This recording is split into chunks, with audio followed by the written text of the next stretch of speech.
Shalom, Bapak Ibu Saudara yang dikasihi Tuhan. Kali ini kita akan berbicara tentang mengasihi Tuhan dengan akal budi. Matius 22 ayat ke-37, firman Tuhan berkata, "Kasihilah Tuhan Allahmu dengan segenap hatimu, dengan segenap jiwamu, dan dengan segenap akal budimu." Akal budi adalah pikiran.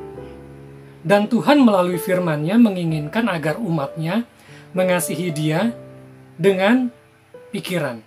Bukan hanya dengan segenap hati, bukan hanya dengan segenap jiwa, tetapi juga dengan segenap akal budi atau pikiran. Mengasihi Allah atau mengasihi Tuhan dengan segenap akal budi adalah perintah yang paling utama. Arti mengasihi Tuhan secara alkitabiah adalah berhubungan erat dengan tindakan. Artinya kalau kita mengasihi Allah, maka kita mau melakukan yang Allah inginkan. Yohanes 14 ayat 15, firman Tuhan berkata, "Jikalau kamu mengasihi aku, kamu akan menuruti segala perintahku." Dan di dalam Yohanes 14 ayat 21, firman Tuhan juga berkata, "Barang siapa memegang perintahku dan melakukannya, dialah yang mengasihi aku."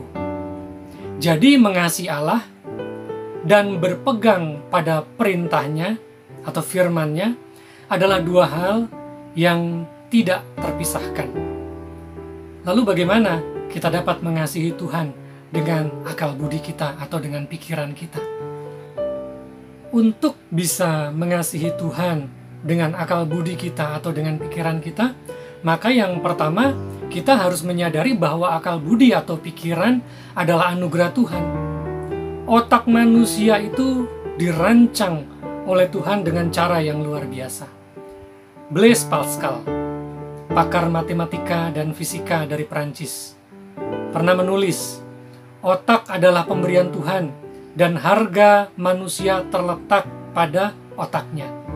Karena itu tidak pakai otak adalah dosa.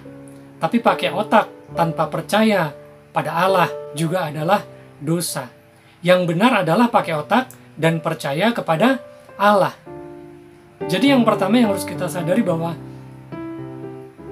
pikiran atau akal budi adalah anugerah Tuhan. Lalu yang kedua, untuk kita dapat mengasihi Tuhan dengan akal budi adalah kita harus memiliki pola pikir yang baru. Pikiran yang baru adalah pikiran yang sudah mengalami proses perubahan. Setiap hari kita bergumul dengan pikiran. Sebab medan pertempuran yang paling besar dalam hidup manusia adalah pikiran. Siapa dapat menguasai pikiran, dia dapat menguasai hidupnya. Pola pikir harus terus dibarui, sehingga memiliki pikiran yang serupa dengan Kristus, agar kita bisa maksimal mengasihi Tuhan dengan akal budi kita atau dengan pikiran kita.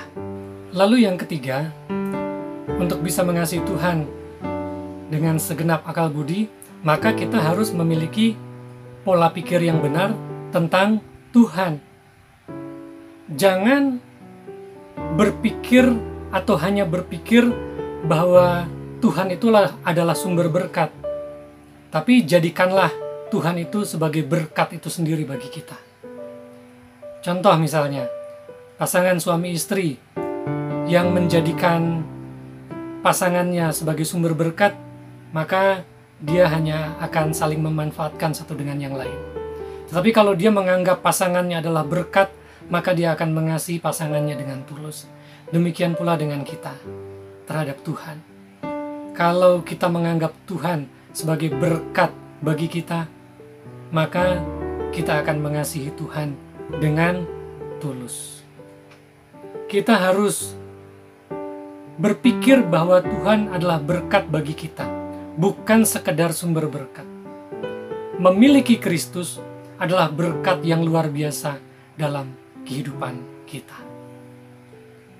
Jadi Bapak Ibu Saudara yang dikasihi Tuhan, marilah kita mengasihi Tuhan bukan hanya dengan segenap hati dan segenap jiwa, tapi juga dengan segenap akal budi atau pikiran kita. Amin. Tuhan Yesus memberkati kita semua. Haleluya.